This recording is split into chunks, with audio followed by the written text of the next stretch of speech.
All right, well, been a couple days. Had just some responsibilities I needed to tend to. Cylinder head off the 2051. What we're thinking is this lip here that goes up into the transfer.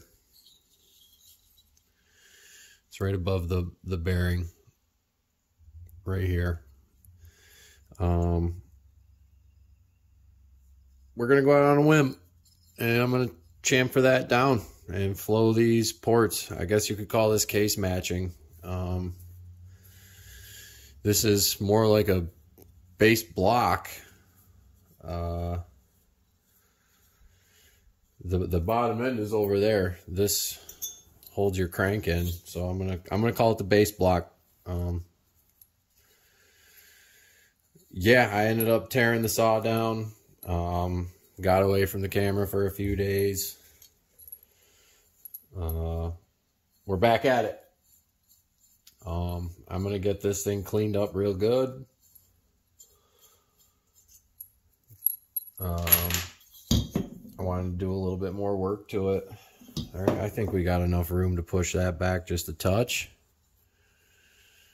I'm gonna flow that right down into the.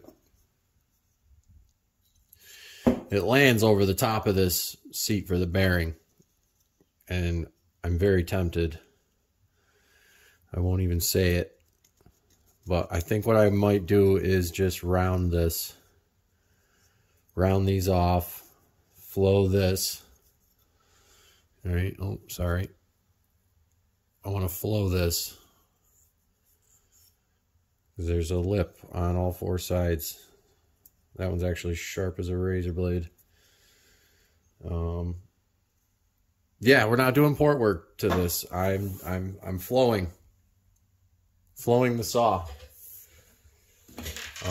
Yeah, if you can't tell, we got the grinder set up on a new bench.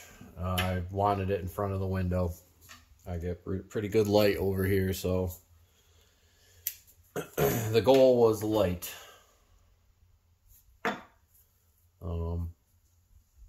I don't know, in about an hour or two, it'll be shining right on the desk. But I'm going to get started on this, and I'll tune you in a couple times here and there and show you some progress. So I'm going to get started.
Gotta grab the compressor.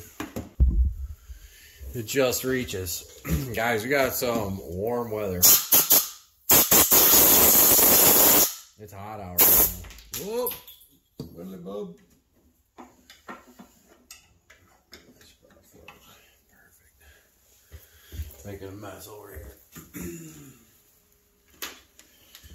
Yeah, it's pretty toasty outside. There's a 70-degree breeze blowing through that window. I love it.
Okay, you kind of get the idea.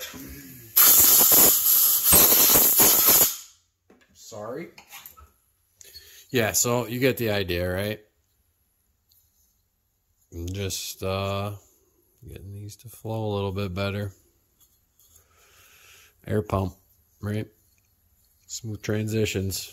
Might knock that hump down a little bit more. I'm not super familiar with transfer volume versus transfer port velocity. I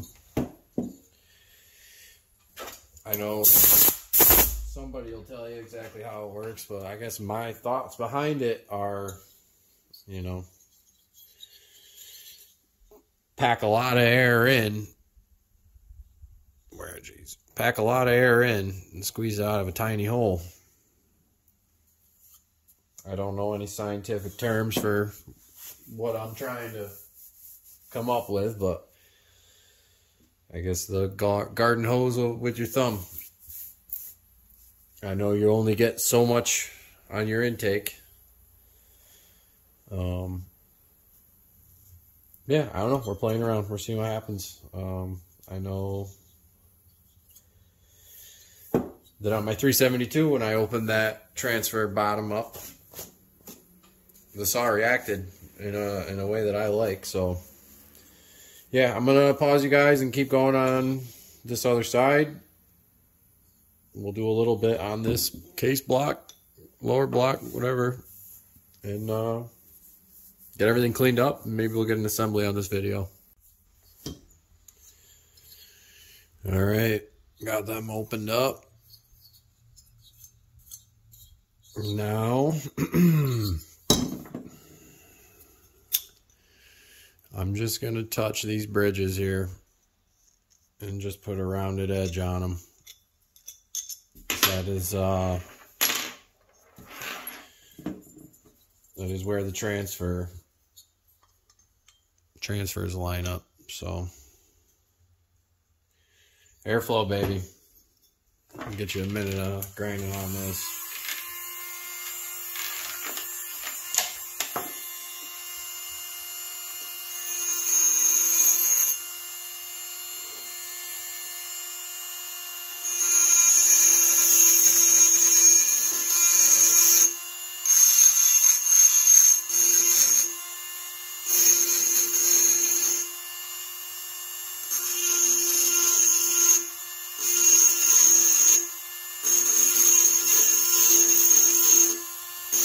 I think if anything, I'm just trying to break the edge there.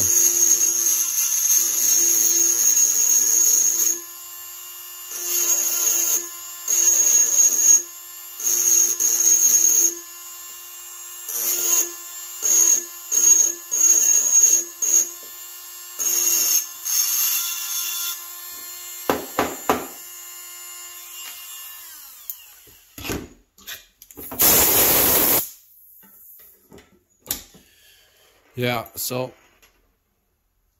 you get the idea. I'm going to round these over and then flow it because there's an edge on some of these.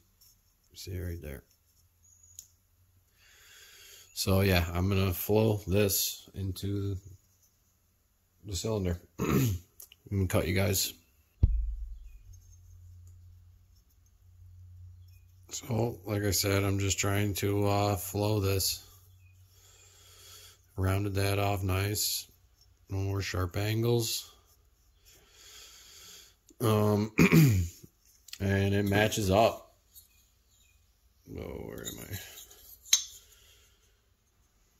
And we're looking pretty stinking good in there.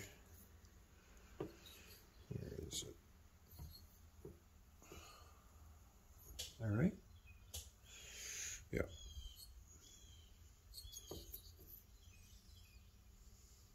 I don't know if you're going to be able to see that bearing race is pretty tight, but no, it's flowed very nicely.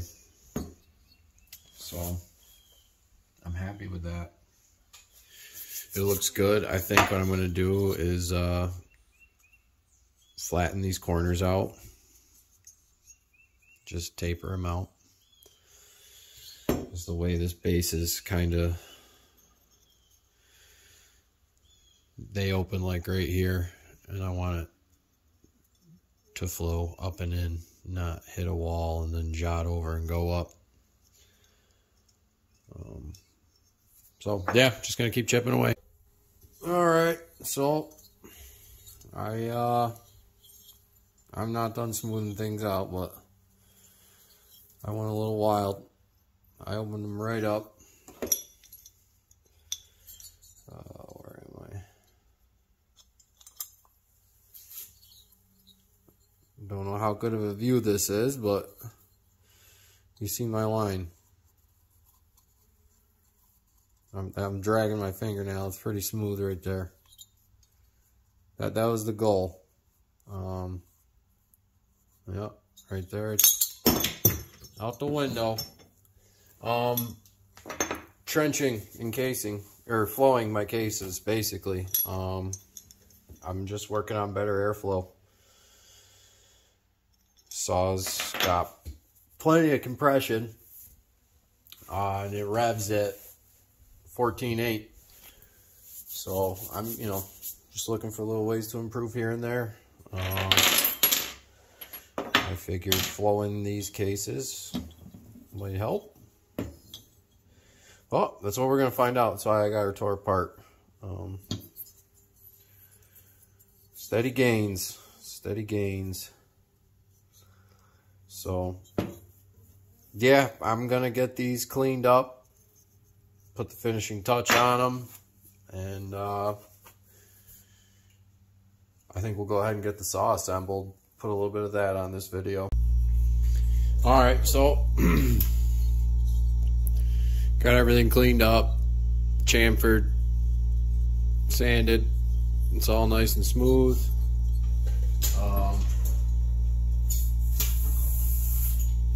Same on the base. Oh wow.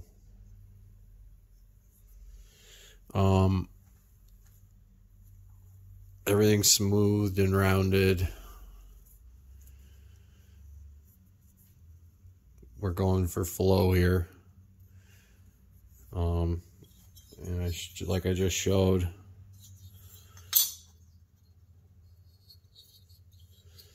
when it's on and all lined up, it all flows. But what I forgot was this spacer. So when I'm on with the spacer, I'm just gonna have to go around and touch up a little bit. I'm not gonna go crazy with it. I'm just gonna take a little bit off of here.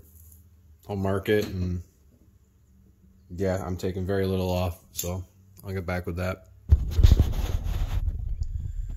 All right, try to get you in some light. Right now I can't see. So yeah, there's the final product.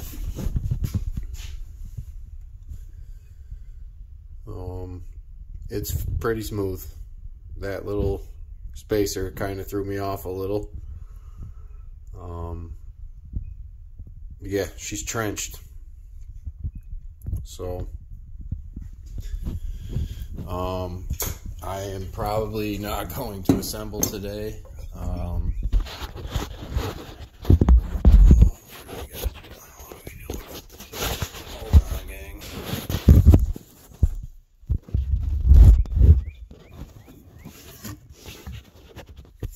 Probably won't assemble today because I'm out of brake clean or carb clean, and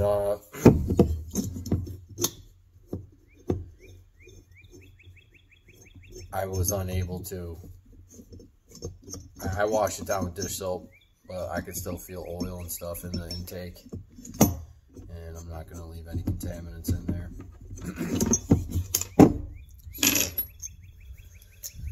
Yes, we trenched and flowed. I think that was a pretty good look at what I had done back there.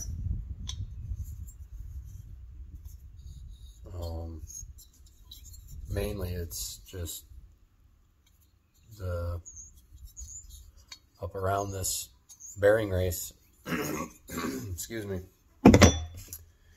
I probably just inhaled way too much aluminum dust. I feel it.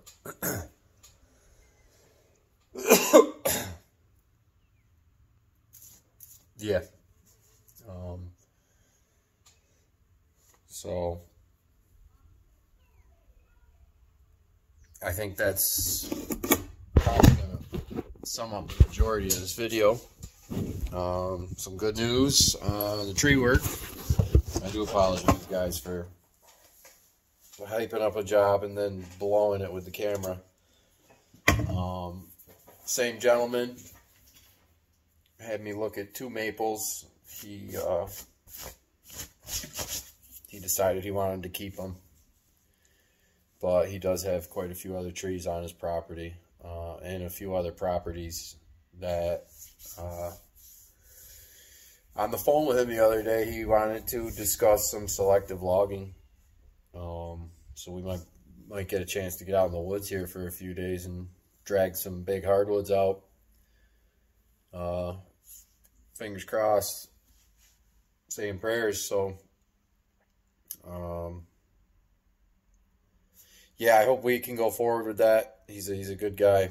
I've known him pretty much my whole life.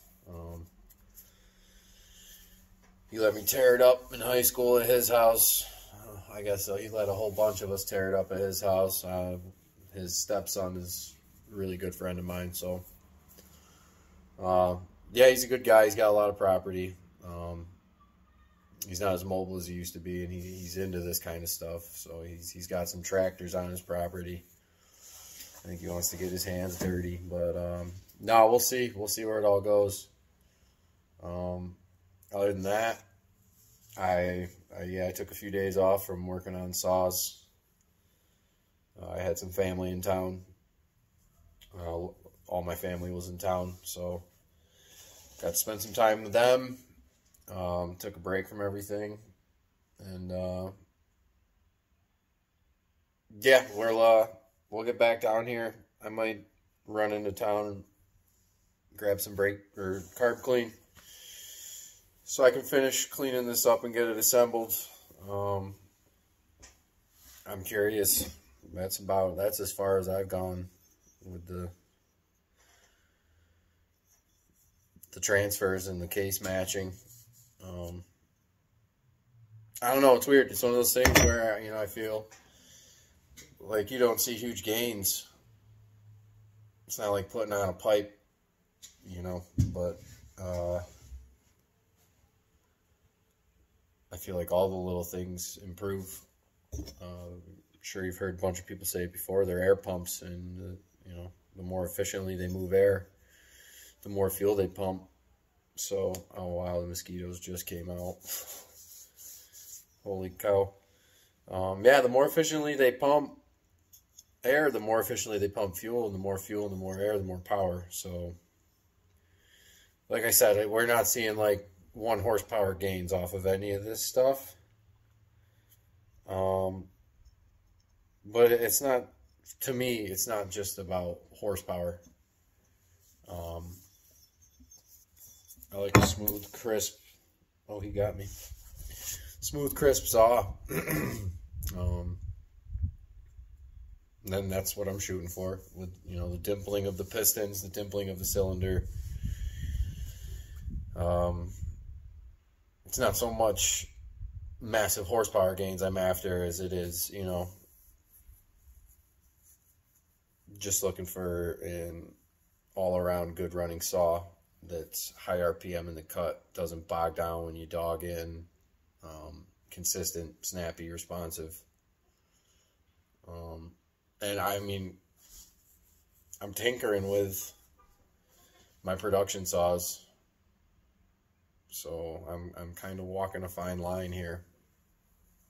I do have other saws I could tinker with, but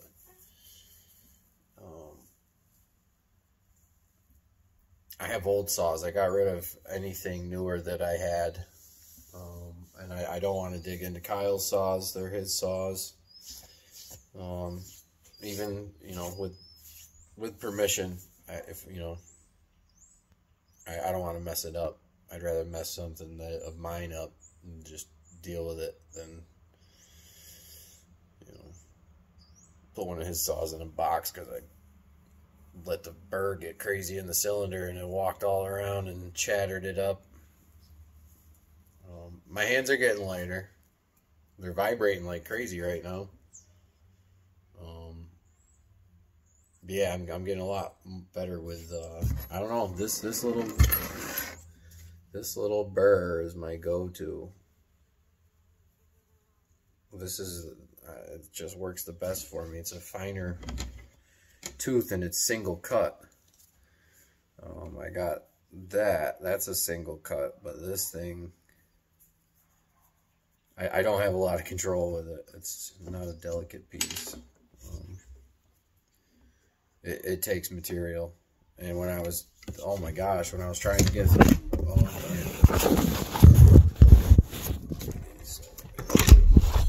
And I was trying to get through the plating over here. When I was, holy cow. I don't know if it's the plating that Jonsered used or Mal at the time, but holy crap, that was rough. My hands are vibrating. I got arm pump from it.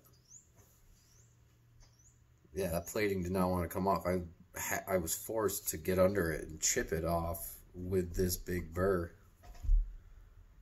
I had to find the right angle and get hog undercut the aluminum so it would chip the plating off. That took a while. Versus like the 372's got the Chinese cylinder. That plating is like microscopic thin. I know that plating isn't thick, but I'll tell you what, the plating on this is, it ain't thin. It is not thin at all. So, no, it's a great cylinder, and, you know, the scary thing about that specific cylinder is there's no Husky saw that fits up with that Jonsered 21. If you watch, I think it's Spike 60's top 5 Jonsereds, that 2051 is one of them, and Walt, A-Fleet Command, you know, he lets you know, like, it was not easy to work on. And I think it's Spike 60, Walt's buddy there, he said the last true Jonsered, meaning it was a Jonsered before it was bought by Husqvarna or Electrolux or whoever they sold out to. So yeah, this cylinder was built specifically for that saw. And I said earlier, earlier in another video, that I'm not too familiar with Partner.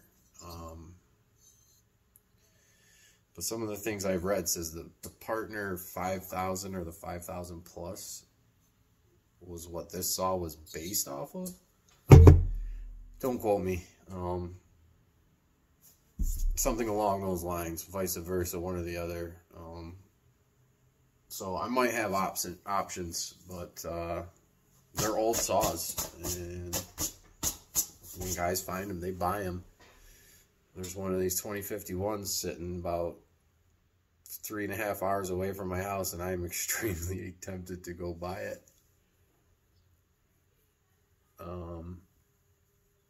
It's in better shape than this one. It has all the stickers, you can tell just by looking at it. It's a very low hour saw, and the price tag on it, I think the guy wants 150 bucks. Crazy. It's a collector saw. They're rare. You'll see 2054s and 2055s all over the place, but 51, and it's not a 2050.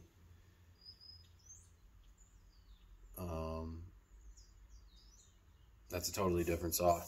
It's not like this saw. This thing's an animal, and we're trying to let it run. So, but all right. Oh yeah, I figured I'd blabber for a little bit. We'll get back on this saw tomorrow. I apologize for not having the content or a cut a day. I mean, the guy's life gets in the way of things sometimes. I had a lot of family in town that I haven't seen from New Jersey. So, you know, that's where all my time was spent. Yeah, we'll get back in tomorrow with a video. I might end up doing it later tonight, like I said, but I'll post it tomorrow. So, subscribers, appreciate you. Family, friends, appreciate you too. And yeah, sorry. I hope I didn't give the impression that we were falling off, because I just got a little busy. So yeah, we'll be back at it tomorrow. I'm out.